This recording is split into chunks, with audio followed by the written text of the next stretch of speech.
사랑하는 성도 여러분, 좋은 아침입니다. 오늘도 우리 생명의 말씀 앞에 귀가 열려 있고 또 마음이 가 있다는 것이 얼마나 큰 축복인지 모릅니다. 한 사람 한 사람에게 오늘도 주님 말씀하시고 또 말씀으로 위로하시고 또 인도하실 것입니다.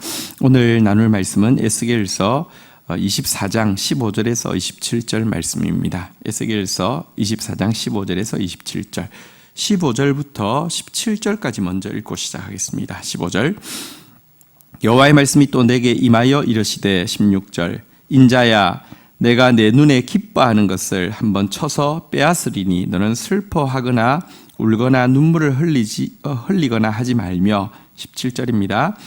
죽은 자를 위하여 슬퍼하지도 말고 조용히 탄식하며 수건으로 머리를 동이고 발에 신을 신고 입술을 가리지 말고 사람이 초상집에서 먹는 음식물을 먹지 말라 하신지라.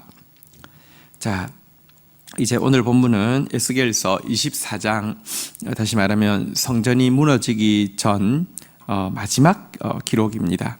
이 마지막 부분에서 하나님은 에스겔에게 한 가지 행위 계시를 말씀하고 있습니다. 그의 행동으로 사람들에게 하나님의 그 말씀을 보이라는 것이죠.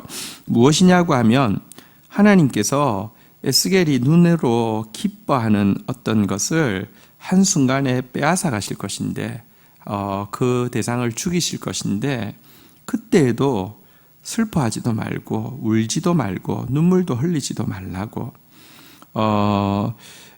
장례식장에서 하는 사람들의 행동이 있잖아요. 이 수건으로 머리를 동이고 발에 신을 신고 입술을 가리고 그리고 또 그 당시 풍습에 이 사람들이 조문을 올 때는 꼭 위로하는 의미에서 음식을 만들어 오고요. 또 상주는 그들의 위로를 받는 의미에서 음식을 받아서 먹는 행동을 했었어야 한다고 합니다. 이와 같은 행동도 일체하지 말라 이렇게 하나님께서 명령하셨습니다. 자, 이 명령이 구체적으로 어떻게 실행되었는지 한번 좀 보도록 하겠습니다. 18절 읽도록 하겠습니다. 제가 읽겠습니다. 내가 아침에 백성에게 말하였더니 저녁에 내 아내가 죽었으므로 아침에 내가 받은 명령대로 행하매. 자, 하나님께 명령을 받았습니다. 내가 너의 그 기뻐하는 것을 빼앗아 갈 때 절대 울지도 말고 장례 상주가 하는 행동들을 일절하지 말라고 해서 그것에 대해서 받은 대로 백성들에게 이야기했습니다. 그것은 아침 때의 일이었습니다. 그런데 저녁이 되었더니 집에 왔더니 아내가 죽었습니다. 그의 눈에 기뻐하는 대상은 바로 아내였던 것이죠. 그리고 이 아내의 죽음 앞에서 에스겔은요, 또 하나님 명령대로 슬퍼하지도 울지도 눈물을 흘리지도 않았고요. 무슨 머리로 수건을 동이거나 발에 신을 신고 입을 가리지도 않았고요. 조문 오는 사람들의 음식도 받지 않는 행동을 시키는 대로 하게 되었습니다. 먼저 에스겔이 이 아내를 잃는 그 충격적인 고통 가운데서도 하나님의 말씀 그대로 순종한 모습을 좀 보십시오. 지금 그가 전했던 메시지는 예루살렘이 멸망할 것이라고 했는데요.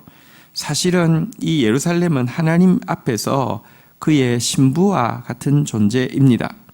그의 신부가 이제 멸망하는 것입니다. 그의 신부가 죽을 것입니다. 이 고통을 사실은 에스겔이 자신의 아내가 죽는 이것을 통하여서 몸소 체험하고요. 하나님의 마음을 아는 만큼만 하나님의 말씀이 생생하게 전달될 수 있는 것입니다.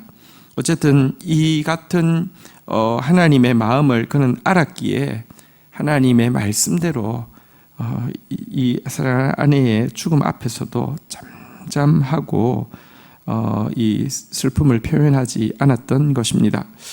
자, 그러자 어떤 일이 일어났습니까? 19절 한번 보도록 하겠습니다. 백성이 내게 이르되 내가 행하는 이 일이 우리와 무슨 상관이 있는지 너는 우리에게 말하지 아니하겠느냐 하므로. 유다 백성들은 또 지금 에스겔은 이제 포로 잡혀 나와 있기 때문에 포로 잡혀 와 있는 그 유다의 포로 공동체는요, 이미 에스겔의 모든 말에 대해서 둔해져 있습니다. 하나님의 심판의 말씀에 대해서 정말 둔해져 있었습니다.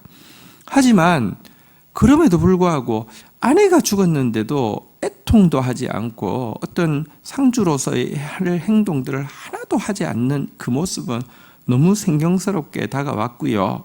그래서 이것은 틀림없이 그냥 정상적인 일이 아니라 무언가 우리와 무슨 상관이 있는 계시적인 일이라는 것을 그들도 눈치챌 수 있었습니다. 그래서 그들이 먼저 물어봅니다.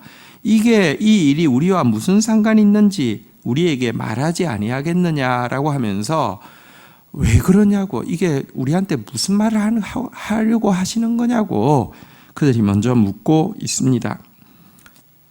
그는 순종을 통하여서, 이 아픈 순종을 통하여서 백성들에게 이 조금이라도 귀가 열려 하나님 말씀을 들을 수 있는 기회를 자신의 희생을 통하여서 주고 있는 것이죠.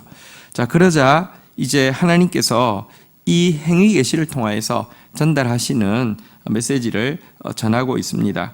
20절부터 한번 좀 보도록 하겠습니다. 20절, 21절. 내가 그들에게 대답하기를 여호와의 말씀이 내게 임하여 이르시되 21절. 너는 이스라엘 족속에게 이르기를 주 여호와의 말씀에 내 성소는 너희 세력의 영광이요 너희 눈의 기쁨이요 너희 마음의 아낌이 되거니와 내가 더럽힐 것이며 너희의 버려둔 자녀를 칼에 엎드러지게 할지라. 자, 이제 이 에스겔의 눈에 기뻐하던 것을 이제 여기서는 보니까요, 하나님의 성소가 바로 이스라엘 백성들의 눈에 기쁨이 되는 것, 마음의 아낌이 되는 것, 영광이 되는 것이라고 이야기하면서 이 에스겔의 신부의 죽음은 이 예루살렘, 하나님의 성소가 있는 예루살렘의 그 멸망이 될 것이라는 점을 분명히 이야기하고 있습니다. 그리고요, 이 멸망이 일어날 때 어떤 일을 하게 될지 22절부터 한번 좀 보도록 하겠습니다. 22절, 23절. 너희가 에스겔이 행한 바와 같이 행하여 입술을 가리지 아니하며 사람의 음식물을 먹지 아니하며 23절. 수건으로 머리를 동인 채 발에 신을 신은 채로 두고 슬퍼하지도 아니하며 울지도 아니하되 죄악 중에서 패망하여 피차 바라보고 탄식하리라. 여러분, 이 예루살렘이 멸망하는 그날이 되면 얼마나 그 고통이 광범위하고 심각하든지 사람들이 조금 슬플 때는 웁니다. 그러나 슬픔이 너무 크면 울음 자체를 잃어버립니다. 조금 공포가 있을 때는 비명을 지릅니다. 공포가 너무 크면 아무 말도 못합니다.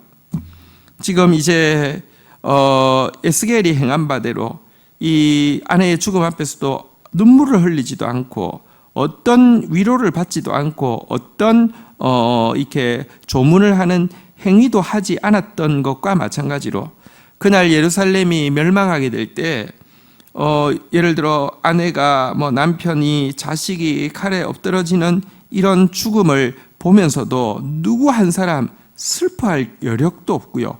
누구 한 사람 그들의 시신을 수습할 여력도 없고요. 모두 무기력하게 그냥 바라보는 상태에서 이 같은 일을 당할 것이다. 이렇게 말씀하고 있습니다. 이것은 그리고 역사적으로 그대로 이루어지게 되었습니다. 자, 그런데 이 행위 계시를 전달하시게 하신 것은 이렇게 이제 예루살렘 멸망할 것이고 그때 너희들은 그 멸망 앞에서도 무감각하게 그렇게 반응할 것이다. 그러니까 너무 고통이 커서 아무것도 못할 것이다 라는 것을 미리 알려주어서 내 말이 맞지? 이걸 보이기 위함은 아니죠. 다시 이야기합니다. 하나님은 이 멸망하는 이 예루살렘을 마치 에스겔이 아내를 잃어버린 것처럼 당신의 신부를 잃어버린 것으로 여기시기 때문에 사실은 표현하지 않을수록 그 슬픔이 더 크다는 것을 지금 암시하고 있는 것이기도 하고요. 그리고 이 멸절이 결국은 궁극적으로는 그들 가운데 구원받을 남은 자를 구원하기 위한 하나님의 방법이었습니다. 그래서 25절부터 보면 25절, 26절 한번 보도록 하겠습니다. 인자야, 내가 그 힘과 그 즐거워하는 영광과 그 눈이 기뻐하는 것과 그 마음이 간절하게 생각하는 자녀를 데려가는 날, 26절입니다. 곧 그날에 내 도피한 자가 내게 와서 내 귀에 그 일을 들려주지 아니하겠느냐. 자, 하나님께서 이 멸망 이후에 일어날 일에 대해서 말씀드렸습니다. 이스라엘 백성들이요, 즐거워하고 기뻐하는 이 것, 마음에 간절히 생각하는 이 것, 다시 말하면 성전을 파괴시키고 그들이 애지중지하는 자녀들의 생명을 취해가시는 그날이 되면, 그런데 소수가 남아서 바벨론으로 끌려올 것이고, 끌려와서는 그들이 예루살렘에서 당한 일을 다 이 포로 공동체에게 이야기할 것이라고 말씀하고 있습니다. 그런데 여러분, 이 말을 들으면 바벨론에 이미 포로 잡혀와서 있던 이 포로 공동체는 깜짝 놀랄 것입니다. 왜냐고 하면 날짜부터 시작해서 묘사에 이르기까지 모든 것이 에스겔이 자기들에게 이야기한 것과 똑같이 유다 땅에서 이루어졌음을 그들이 알게 될 것이기 때문입니다. 그리고 그 순간이 되면 에스겔은 새로운 차원의 그 영적 지위와 새로운 차원의 영적 사역을 하게 될 것이라고 이야기합니다. 27절 한번 볼까요? 그날에 내 입이 열려서 도피한 자에게 말하고 다시는 잠잠하지 아니하리라.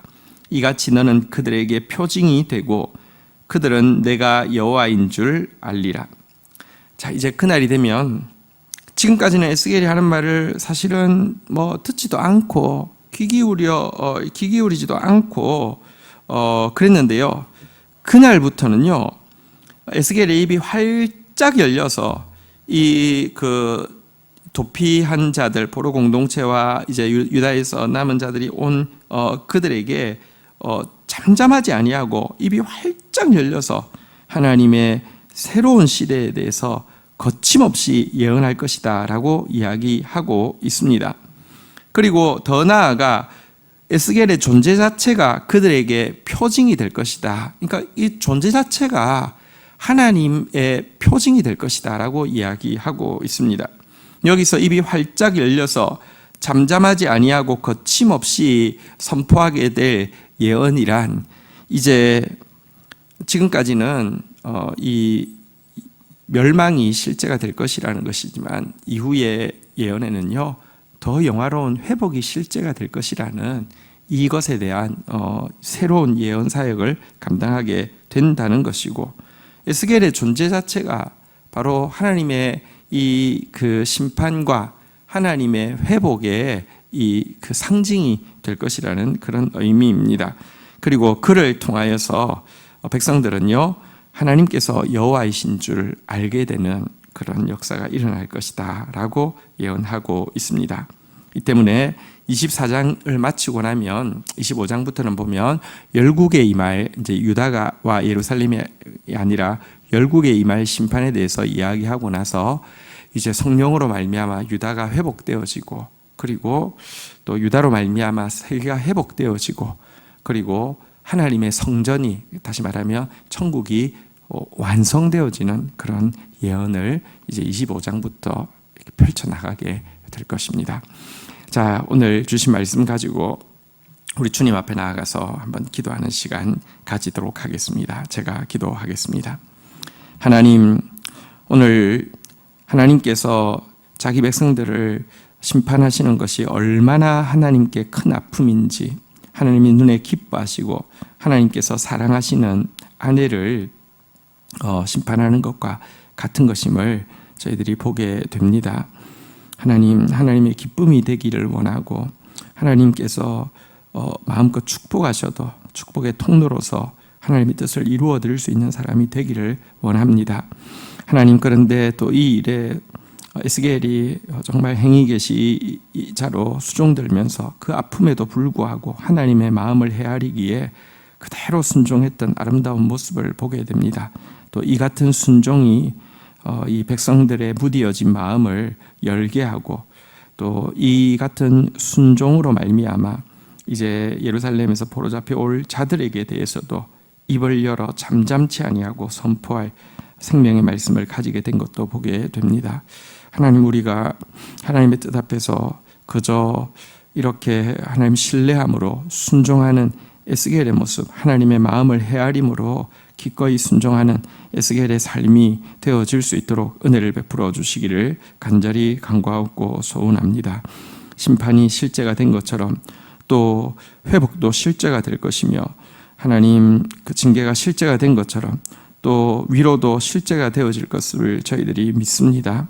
하나님, 오늘도 먼저 하나님 앞에서 자신을 돌아보고 철저히 회개하는 자 되어지게 하여 주시고 하나님 말씀 붙잡고 철저히 순종하는 자 되어지게 하여 주시고, 그러나 우리를 향한 당신의 마음이 재앙이 아니라 평강이며 미래와 소망임을 굳게 붙잡고 주님 찬양하는 저희들 되어지게 하여 주셔서 저희들이 세상을 향한 하나님의 표징이 되어지며 저희들을 통하여 세상이 여호와를 알게 되는 데 도구가 되게 하여 주옵소서. 감사합니다. 예수 그리스도의 이름으로 기도 올립니다. 아멘. 주 안에서 승리하는 하루 되시기를 축복합니다.